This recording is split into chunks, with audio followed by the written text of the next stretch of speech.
புதுச்சேரியில் வேலை செய்த நிறுவனத்தில் 6 செல்போன்கள் திருடிய ஊழியர் உட்பட 2 பேரை போலீசார் கைது செய்தனர்.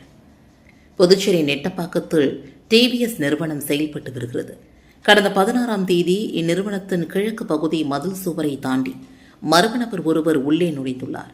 அங்கு நிறுத்தி வைக்கப்பட்டிருந்த ஊழியர்களின் 6 இருசக்கர வாகனங்களில் இருந்த பெட்டிகளை உடைத்து அதில் வைக்கப்பட்டிருந்த செல்போன்களை மர்ம நபர் திருடி சென்றுள்ளார். இதுகுறித்து அப்பகுதியில் பொருத்தப்பட்டிருந்த சிசிடிவி கேமரா காட்சிகளை போலீசார் ஆய்வு செய்தனர்.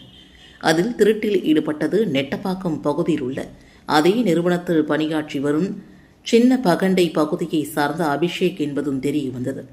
இதனையடுத்து போலீசார் அபிஷேக்கை பிடித்து விசாரணை நடத்தியது.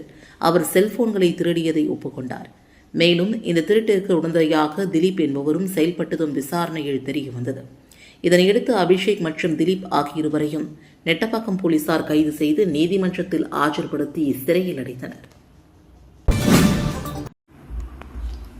புதுச்சேரியில் மத்திய உள்துறை அமைச்சர் அமித்ஷா பங்கேற்ற காவல்துறைக்கு விருது வழங்கும் விழாவில் அடுத்தடுத்து காவலர்கள் மயங்கி விழுந்த சம்பவம் பெரும் பரபரப்பை ஏற்படுத்தியுள்ளது. புதுச்சேரி காவல்துறைக்கு நாட்டின் உயரிய காவல்துறை கௌரவங்களில் ஒன்றான குடியரசுத் தலைவர் வண்ணக்கொடி விருது அறிவிக்கப்பட்டிருந்தது. அதன்படி இன்று கோரிமேடு காவலர் மைதானத்தில் நடைபெற்ற பிரம்மாண்ட விழாவில் மத்திய உள்துறை அமைச்சர் அமித்ஷா சிறப்பு விருந்தினராக கலந்து கொண்டு குடியரசுத் தலைவர் சார்பில் வண்ணக்கொடியை புதுச்சேரி காவல்துறைக்கு வழங்கினார். இதன் மூலமாக குடியரசுத் தலைவர் வண்ணக்கொடியை பெறும் நாட்டின் 18வது மாநிலம் யூனியன் பிரதேசம் என்ற பெருமையை புதுச்சேரி பெற்றுள்ளது. விழாவில் துணைநிலை ஆளுநர், முதலமைச்சர், உள்துறை அமைச்சர், தலைமை செயலர், காவல்துறை தலைமை இயக்குநர் உள்ளிட்டோர் பங்கேற்றனர். முன்னதாக காவல்துறையின் பல்வேறு பிரிவுகளை சார்ந்த 6 அணிகளின் அணிவகுப்பு நடைபெற்றது.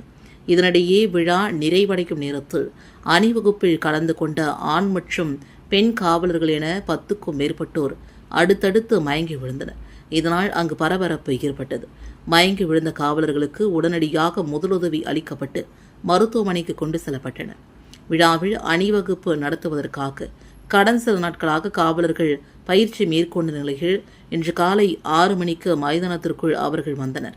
காலையிலிருந்து உணவு உட்கொள்ளாததாலும் கடும் வெயில் காரணமாக அவர்கள் மயங்கி விழுந்ததாக கூறப்படுகிறது. மத்திய உள்துறை அமைச்சர் அமித்ஷா பங்கேற்ற விழாவில் அணிவகுப்பில் ஈடுபட்ட காவலர்கள் அடுத்தடுத்து மயங்கி விழுந்த சம்பவம் பெரும் பரபரப்பை ஏற்படுத்தியுள்ளது. வீரர்களை பாதுகாக்க புதுச்சேரியின் மாண்புமிகு சிஎம்மிற்கு வேண்டுகோள். தமிழ் சமூகம் தொன்று தொட்டு பாரம்பரிய கலைகளை போற்றி வளர்க்கும் சமூகம். பத்மஸ்ரீ விருதாளர் கலைமாமணி சிலம்பம் குரு திரு கே பழனிவேல் அவர்கள் முன்னெடுப்பில் புதுச்சேரி மாமல்லன் சிலம்பம் மற்றும் நாட்டுப்புற கலை வளர்ச்சிக் கழகம் சார்பில் முதல் தேசிய அளவிலான சிலம்பம் போட்டியில் சிறப்பு விருந்தினராக கலந்து கொண்ட போது வீரர்களை பயில்பவர்கள் பயிற்சிப்பவர்கள் நிலை குறித்து அறிந்து கொண்டேன். அது கவலைக்குரியதாகவே இருந்தது. புதுச்சேரியில் தமிழர்களின் வீரமிக்க பாரம்பரிய கலைகளான சிலம்பம், அடிமுறை, சுருள்வாள் போன்ற தற்காப்பு கலைகளை பயிற்றுவிக்கும் ஆசான்களுக்கு மாதாந்திர உதவித்தொகை மற்றும் ஓய்வூதியம் ஆகியவற்றை வழங்க வேண்டும். வீர விளையாட்டுகளில் சிறந்து விளங்கும் மாணவர்களுக்கு அரசு பணிகளில் 3% விளையாட்டு இட ஒதுக்கீட்டின் கீழ் முன்னுரிமை அளிக்க வேண்டும். பள்ளி மற்றும் கல்லூரிகளில் அரசு வீர கலை திருவிழா போட்டிகளை நடத்தி வெற்றி பெறும் வீரர்களுக்கு புதுச்சேரி அரசின் சார்பில் ரொக்க பரிசுகளும் சான்றிதழ்களும் வழங்க வேண்டும் என்று மாண்புமிகு புதுச்சேரி முதலமைச்சர் அவர்களிடம் வேண்டுகோள் விடுக்கிறேன். இவ்வாறாக புதுச்சேரி காமராஜர் நகர் தொகுதியின் சட்டமன்ற உறுப்பினர் ஜோஸ் சார்லஸ் மார்டின் அவர்கள் கோரிக்கை விடுத்துள்ளார். தமிழக எதிர்க்கட்சித் தலைவர் உதயநிதி ஸ்டாலின் இன்னும் தீவிரமாக செயல்பட வேண்டும். அமைச்சர் ஆதவ் அர்ஜுனா செயல்பாடுகள் தனக்கு இன்னும் சரிவர தெரியவில்லை என்று சபாநாயகரை சந்தித்த பின்னர் லட்சிய ஜனநாயக கட்சியின் நிறுவனர் ஜோஸ் சார்லஸ் மார்டின் தலைமை செயலகத்தில் பேட்டியளித்திருக்கிறார். லட்சிய ஜனநாயக கட்சியின் தலைவரும் புதுச்சேரி காமராஜர் நகர் தொகுதியின் சட்டமன்ற உறுப்பினருமான ஜோஸ் சார்லஸ் மார்டின் சென்னை தலைமைச் செயலகத்தில் சபாநாயகர் JCD பிரபாகர் மற்றும் சட்டத்துறை அமைச்சர் நிர்மல்குமாரை சந்தித்தார். பின்னர் செய்தியாளர்களை சந்தித்தவர் சட்டத்துறை அமைச்சர், பேரவைத் தலைவர் மற்றும் முதலமைச்சர் பார்த்து கோரிக்கை வைப்பதற்காக வந்திருந்தேன். தனது நண்பர் ரமேஷ் மீனாட்சி மிஷன் மருத்துவமனையில் உரிமையாளராக இருக்கிறார். அவர் குடும்பத்தில் பல வருடங்களாக பல்வேறு பிரச்சனைகள் நிகழ்ந்து கொண்டிருக்கிறது. இந்நிலையில் குருசங்கர் என்பவர் பொய் வழக்கு ஒன்றை ஜோடித்து ரமேஷ் அவர்கள் மீது பொய் வழக்கு தொடுத்து அவரை காவல்துறையினர் கைது செய்திருக்கிறார்கள். ரமேஷ் என்பவர் சமீப காலமாக நீட்டிற்கு சாதகமாக மருத்துவத்துறைக்கு நிலையான MRP வேண்டும் என்று கூறியிருந்தார். இதற்காக அவரையும் அவரது குடும்பத்தாரையும் பலமுறை எச்சரிக்கை செய்திருக்கிறார்கள். மேலும் அவர் மீது பொய் வழக்கு பதிவு செய்து அவரை புழல் சிறையில் அடைத்திருக்கிறார்கள். இதனை பற்றி பேசவே இங்கு வந்திருக்கிறேன். புதிதாக வந்தவர்கள் ஆட்சியை நன்றாக செய்து வருகிறார்கள். சிறிய அலுவலகம் முதல் பெரிய அலுவலகம் வரை ஊழல் நடைபெற்றால் நடவடிக்கை எடுத்து வருகிறார்கள். புதிய அமைச்சர்கள் தற்போதுதான் கட்சி கொண்டிருக்கிறார்கள். நிறைய அமைச்சர்கள் தற்போதுதான் கட்சி கொண்டிருக்கிறார்கள். உதயநிதி ஸ்டாலின் எதிர்க்கட்சியாக தீவிரமாக செயல்பட வேண்டும். இன்னும் சற்று பக்குவமாக நடந்து கொள்ள வேண்டும். தேர்தலுக்கு முன்பே இதனை பற்றி நான் பேசியிருக்கிறேன். தமிழகத்தில் பொதுமக்களை சார்ந்த பொது பிரச்சனை பல்வேறு இருக்கிறது. அதனை பற்றி சட்டமன்றத்தில் பேச வேண்டும் என்றார். அமைச்சர் ஆதவ் அர்ஜுனா குறித்து செய்தியாளர்கள் எழுப்பிய கேள்விக்கு ஆதவ் அர்ஜுனா செயல்பாடுகள் இன்னும் சரிவர தெரியவில்லை. மேலும் அவர் சிறப்பாக செயல்படுவதாக நான் இன்னும் பார்க்கவில்லை என்றார். சமீபத்தில் ஆதவ் தின சட்டப்பேரவைகள் லாட்டரி குடும்பத்திற்கும் எனக்கும் தொடர்பு இல்லை என்று தெரிவித்திருந்தார். இதுகுறித்து எழுப்பப்பட்ட கேள்விக்கு பதிலளித்த ஜோஸ் சார்லஸ் மார்டின் பல்வேறு தொழிலிலிருந்து அவர் தற்போது வெளியே வந்திருக்கிறார். ஆதவ் அர்ஜுனா மற்றும் உதயநிதி இருவரும் சற்று பக்குவமாக பேச வேண்டும் என்று நினைக்கிறேன் என்றும் அவர் தெரிவித்தார். மத்திய உள்துறை அமைச்சர் அமித்ஷா புதுவை வருகையை முன்னிட்டு மாநிலத்தில் பலத்த பாதுகாப்பு ஏற்பாடுகளும் போக்குவரத்து மாற்றங்களும் செய்யப்பட்டுள்ளன. புதுச்சேரி காவல்துறையின் சிறப்பான சேவையை அங்கீகரிக்கும் வகையில் வழங்கப்படும் ஜனாதிபதியின் வண்ண விருது வழங்கும் விழா நாளை கோரிமேடு போலீஸ் மைதானத்தில் கோலாகலமாக நடைபெறுகிறது. இந்த விழாவில் மத்திய அமைச்சர் அமித்ஷா பங்கேற்று விருதை வழங்குகிறார். இதற்காக இன்று மாலையில் சென்னையிலிருந்து ஹெலிகாப்டர் மூலமாக புதுச்சேரி விமான நிலையத்திற்கு மத்திய அமைச்சர் அமித்ஷா வருகை புரிந்தார். அங்கிருந்து சாலை மார்க்கமாக ராஜீவ்காந்தி சிலை அருகே உள்ள ஹோட்டல் அகாட் சென்று தங்கினார். அமைச்சரின் வருகைக்காக ஹோட்டலில் அனைத்து சிறப்பு வசதிகளும் செய்யப்பட்டுள்ளன. அமைச்சரின் வருகையை முன்னிட்டு விமான நிலையம் முதல் ராஜீவ்காந்தி சதுக்கம் வரை கோரிமேடு செல்லும் சாலைகள் முழுவதிலும் இரும்பு தகடுகள் அமைத்து தீவிர போலீஸ் பாதுகாப்பு பலப்படுத்தப்பட்டுள்ளது. மேலும் மத்திய உள்துறை அமைச்சர் வரும் வழியில் உள்ள மதுக்கடைகள் மற்றும் ஹோட்டல்களை மூட புதுச்சேரி அரசு உத்தரவு பிறப்பித்துள்ளது. புதுச்சேரி காவல்துறைக்கு குடியரசுத் தலைவர் வண்ணக்கொடியினை உள்துறை அமைச்சர் அமித்ஷா வழங்கினார். புதுச்சேரி காவல்துறைக்கு நாட்டின் உயரிய காவல்துறை கௌரவங்களில் ஒன்றான குடியரசுத் தலைவர் வண்ணக்கொடி வழங்கப்பட்டது. கோரிமேடு காவல்துறை அணிவகுப்பு மைதானத்தில் நடைபெற்ற பிரம்மாண்ட விழாவில் மத்திய உள்துறை அமைச்சர் அமித்ஷா குடியரசுத் தலைவர் சார்பில் வண்ணக்கொடியை புதுச்சேரி காவல்துறைக்கு வழங்கினார். இதன் மூலமாக குடியரசுத் தலைவர் வண்ணக்கொடியை பெறும் நாட்டின் 18வது மாநிலம் யூனியன் பிரதேசம் என்ற பெருமையை புதுச்சேரி பெற்றுள்ளது. பொதுமக்கள் பாதுகாப்பில் புதுச்சேரி காவல்துறையின் சிறப்பான சேவை மற்றும் அர்ப்பணிப்பை அங்கீகரிக்கும் வகையில் இந்த கௌரவம் வழங்கப்பட்டுள்ளது. விழாவில் துணைநிலை ஆளுநர், முதலமைச்சர், உள்துறை அமைச்சர், தலைமை செயலர், காவல்துறை தலைமை இயக்குநர் உள்ளிட்டோர் பங்கேற்றனர். காவல்துறையின் பல்வேறு பிரிவுகளை சார்ந்த 6 அணிகளின் அணிவகுப்பும் நடைபெற்றது.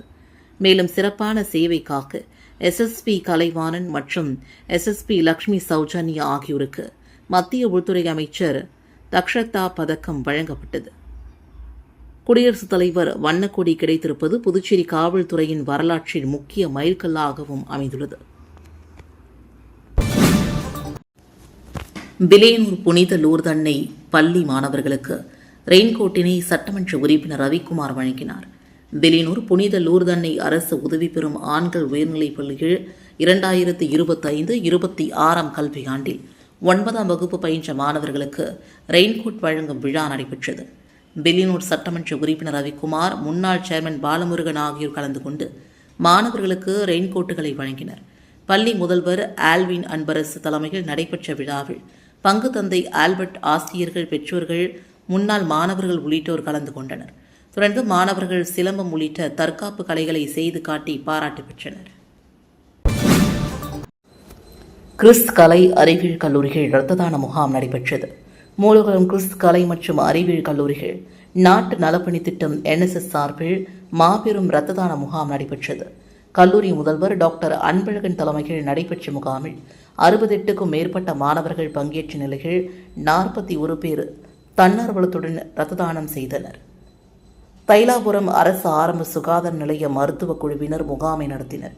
NSS அலுவலர்கள் டாக்டர் ஸ்ரீனிவாசன், செவ்வந்தி மற்றும் உடற்கல்வி இயக்குநர் அங்காளன் ஆகியோர் முகாமை ஒருங்கிணைத்தனர். இரத்த தானம் செய்த மாணவர்களுக்கு பாராட்டு மற்றும் சான்றிதழ்களும் வழங்கப்பட்டன. கோடப்பாக்கத்தில் 2 நாட்கள் நடைபெறும் கைப்பந்து போட்டியை சட்டமன்ற உறுப்பினர் கார்த்திகேயன் தொடங்கி வைத்தார். புதுச்சேரி கோடப்பாக்கம் குலோத்துங்க சோழன் விளையாட்டு மைதானத்தில் 18வது ஈஷா கிராமோற்சவத்தை முன்னிட்டு ஆண்களுக்கான கைப்பந்து போட்டி இன்று தொடங்கியது. போட்டியை சட்டமன்ற உறுப்பினர் கார்த்திகேயன் தொடங்கி வைத்தார். புதுச்சேரி மற்றும் தமிழகத்தை சார்ந்த 45 அணிகள் பங்கேற்றுள்ள இப்போட்டி 2 நாட்கள் நடைபெறுகிறது. இதில் தேர்வு செய்யப்படும் அணிகள் அடுத்த கட்ட போட்டிகளில் பங்கேற்கும். இறுதிப் போட்டி செப்டம்பர் 4, 5, 6 ஆகிய தேதிகளில் கோவை ஈஷா யோகா மையத்தில் நடைபெறவுள்ளது. வெற்றி பெறும் அணிக்கு ரூபாய் 5 லட்சம் முதல் பரிசாக வழங்கப்படுகிறது. பரிசளிப்பு விழா நாளை நடைபெறுகிறது.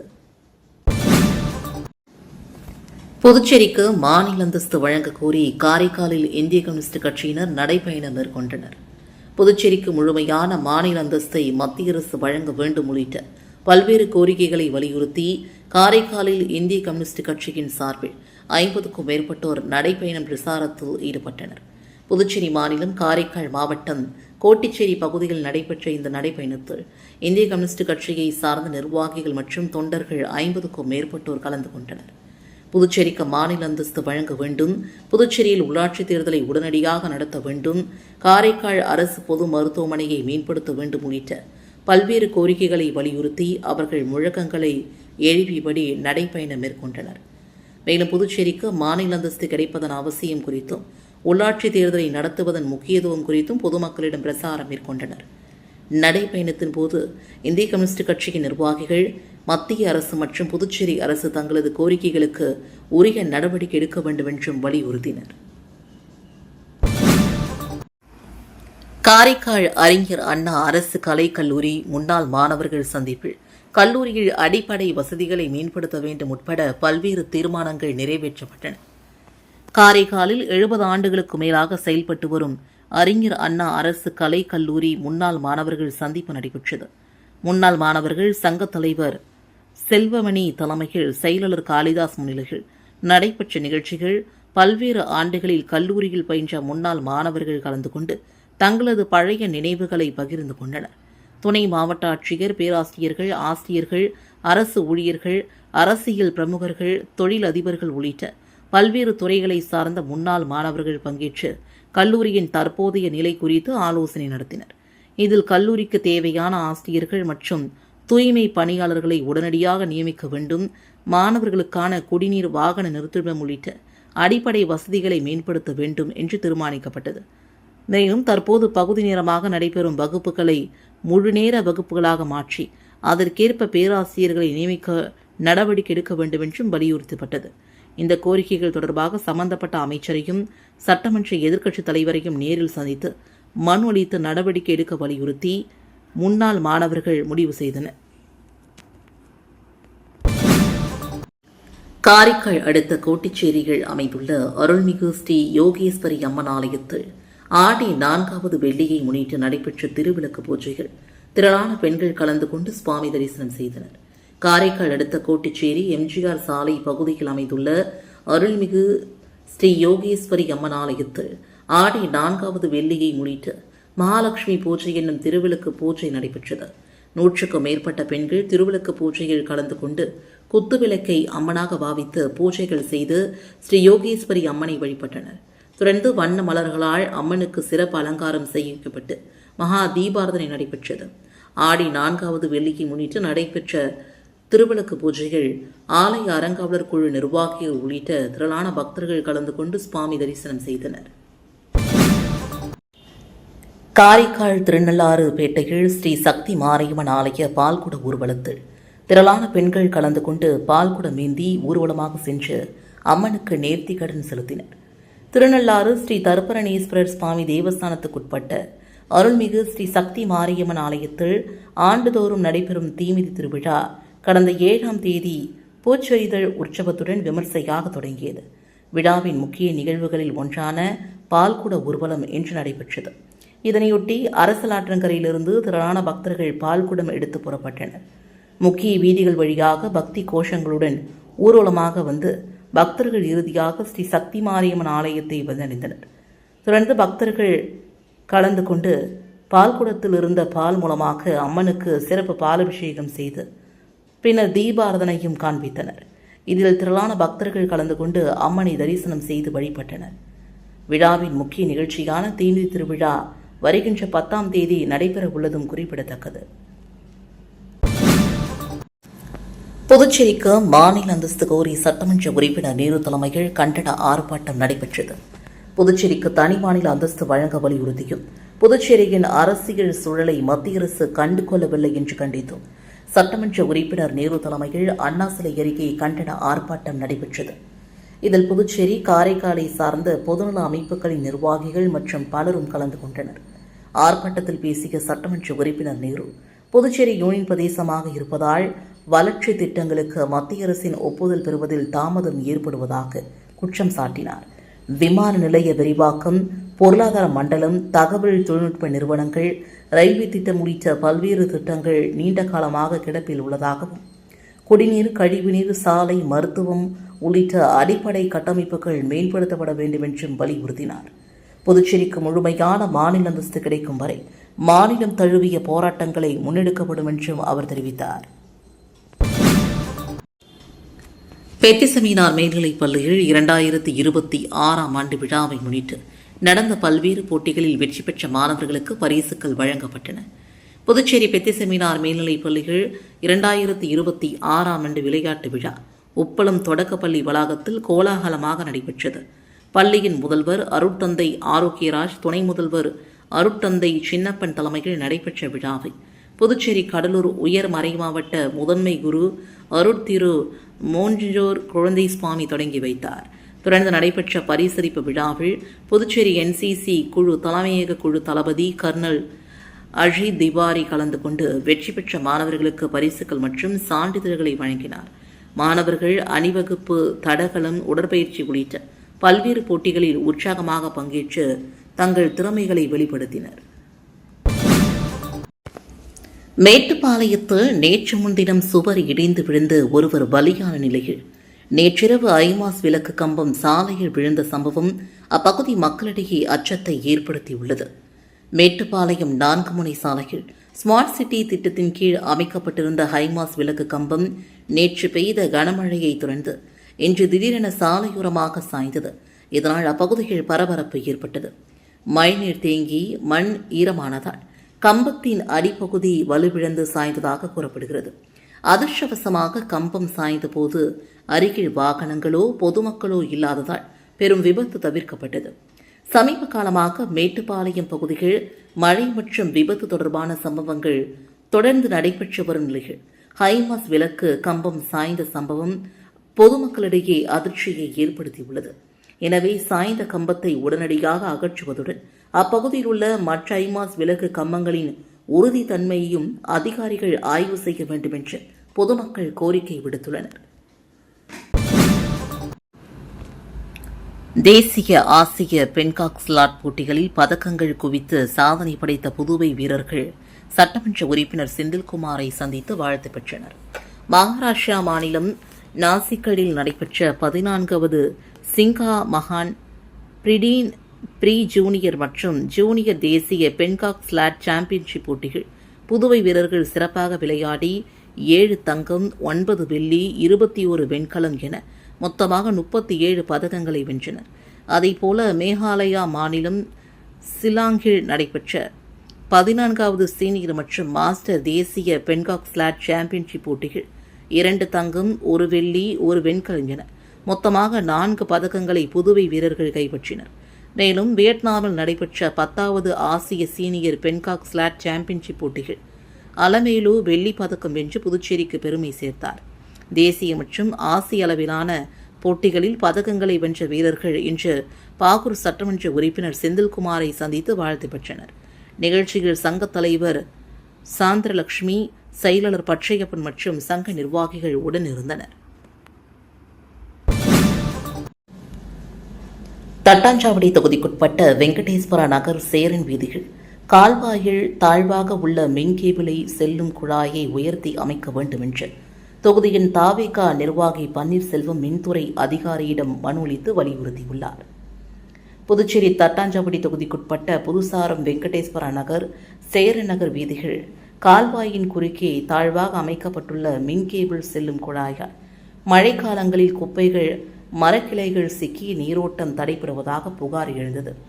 இதனால் மழைநீர் தேங்கி குடியிருப்பு பகுதிக்குள் புகும் நிலை ஏற்படுவதாகவும் பொதுமக்கள் பாதிக்கப்படுவதாகவும் தெரிவிக்கப்பட்டுள்ளது. எனவே தாழ்வாக உள்ள மின் கேபிள் குழாயை அகற்றி உயர்த்தி அமைக்க மின்துறை உரிய நடவடிக்கை எடுக்க வேண்டும் என்று தமிழக வெற்றிக் கழக புதுச்சேரி மாநில தட்டாஞ்சாவடி தொகுதி நிர்வாகி பன்னீர்செல்வம் மின்துறை அதிகாரியிடம் மனு அளித்து கோரிக்கை விடுத்துள்ளார். இந்த சந்திப்பின் போது சதீஷ்குமார், பாரத், தங்கபிரகாசம், வெங்கட், கோபி, சத்யா, அஜய் உட்பட அப்பகுதி மக்கள் உடனிருந்தனர். வானூர் அரசு கலை மற்றும் அறிவியல் கல்லூரியில் 3வது பட்டமளிப்பு விழா நடைபெற்றது. விழுப்புரம் மாவட்டம் வானூர் அரசு கலை மற்றும் அறிவியல் கல்லூரியில் 3வது பட்டமளிப்பு விழா நடைபெற்றது. கல்லூரி முதல்வர் வில்லியம் வரவேற்று அறிக்கை வாசித்தார். சிறப்பு விருந்தினராக பங்கேற்ற சமூக நீதித்துறை அமைச்சர் வன்னியரசு மாணவர்கள் தோல்விகளைக் கண்டு துவண்டு விடாமல் விடாமுயற்சியுடன் செயல்பட வேண்டும் என்றும் வாழ்நாள் முழுவதும் கல்வியை தொடர வேண்டும் என்றும் அறிவுறுத்தினார்.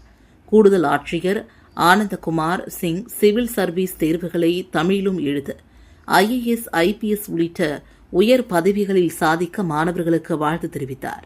விழாவில் 2024-25 கல்வியாண்டை சார்ந்த 266 மாணவர்களுக்கு பட்டங்கள் வழங்கப்பட்டன. பல்கலைக்கழக தேர்வில் சிறப்பிடம் பெற்ற 14 மாணவர்களுக்கு பதக்கங்கள் மற்றும் சான்றிதழ்கள் வழங்கப்பட்டன. புதுச்சேரியில் வெஸ்ட்மெட் மருத்துவமனையில் அதிநவீன நியூரோ சயின்ஸ் துறையை டாக்டர் நாராயணசுவாமி சட்டமன்ற உறுப்பினர் அவர்கள் திறந்து வைத்தார். ரெட்டியார்பாளையத்தில் உள்ள வெஸ்ட்மெட் மருத்துவமனையில் மூளை, முதுகுத்தண்டு மற்றும் நரம்பு மண்டலம் தொடர்பான நவீன சிகிச்சைகளை வழங்கும் நியூரோ சயின்ஸ் துறை திறக்கப்பட்டது. உழவர்கரை தொகுதியின் சட்டமன்ற உறுப்பினர் டாக்டர் நாராயணசுவாமி சிறப்பு விருந்தினராக கலந்து கொண்டு புதிய துறையை திறந்து வைத்தார். இதில் மருத்துவர்கள், மருத்துவமனை நிர்வாகத்தினர் மற்றும் பொதுமக்கள் பங்கேற்றனர். இந்த துறையில் மூளை மற்றும் முதுகுத்தண்டு அறுவை சிகிச்சைகள், பக்கவாதம், மூளை கட்டி, வலிப்பு, பார்கின்சன்ஸ், தலைவலி உள்ளிட்ட நரம்புகள் பாதிப்புகளுக்கான சிகிச்சைகள், நவீன ஸ்கேன் மற்றும் அவசர கால சிகிச்சை வசதிகள் ஏற்படுத்தப்பட்டுள்ளன. மேலும் பக்கவாதம் மற்றும் அறுவை சிகிச்சைக்கு பிந்தைய புனர்வாழ்வு சிகிச்சைகளும் வழங்கப்பட உள்ளன. புதுச்சேரி மற்றும் சுற்றுவட்டார மக்களுக்கு குறைந்த செலவில் உயர்தர நரம்பியல் சிகிச்சை வழங்குவதே நோக்கம் என்ற மருத்துவமனை நிர்வாகம் தெரிவித்துள்ளது. மகாவீரபுரம் முத்துமாரியம்மன் ஆலய கூழ்வார்த்தல் நிகழ்ச்சியில் திரளான பக்தர்கள் கலந்து கொண்டு சுவாமி தரிசனம் செய்தனர். விழுப்புரம் மாவட்டம் வானூர் வட்டம் மகாவீரபுரம் ஸ்ரீ முத்துமாரியம்மன் ஆலய திருவிழா விமர்சையாக நடைபெற்று வருகிறது. விழாவின் முக்கிய நிகழ்வாக கூழ்வார்த்தல் நிகழ்ச்சி நடைபெற்றது. இதில் திரளான பெண்கள் கலந்து கொண்டு அம்மனுக்கு கூழ் ஊற்றி நேர்த்தி கடன் செலுத்தினர். தொடர்ந்து ஊரணி பொங்கல் மற்றும் செடல் போடுதல் நிகழ்ச்சிகள் நடைபெற்றன. இதில் சுற்றுவட்டார பகுதிகளை சார்ந்த திரளான பக்தர்கள் பங்கேற்று வழிபட்டனர். இரவு சிறப்பு அலங்காரத்தில் அம்மன் வீதி விழாவும் கும்பம் கொட்டுதல் நிகழ்ச்சியும் நடைபெற்றது. இந்த விழாவிற்கான ஏற்பாடுகளை மகாவீரபுரம் மற்றும் திருச்சிற்றம்பலம் கூற்றோடு பகுதி பொதுமக்கள் செய்திருந்தனர். திருக்கோவிலூர் அடுத்த விலந்தை கிராமத்தில் 100 ஆண்டு பழமையான ஸ்ரீ மாரியம்மன் கோவிலில் செடல் திருவிழாவில் ஆயிரக்கணக்கான பக்தர்கள் கலந்து கொண்டு நேர்த்திக்கடன் செய்து வழிபாடு செய்தனர். கள்ளக்குறிச்சி மாவட்டம் திருக்கோவிலூர் வட்டம் விலந்தை கிராமத்தில் அமைந்துள்ள 100 ஆண்டுகள் பழமையான அருள்மிகு ஸ்ரீ மாரியம்மன் கோவிலில் ஆடி மாதத்தை முன்னிட்டு நடைபெற்ற செடல் திருவிழாவில் ஆயிரக்கணக்கான பக்தர்கள் கலந்து கொண்டு தங்களது நேர்த்தி கடன்களை செலுத்தி அம்மனை வழிபட்டனர்.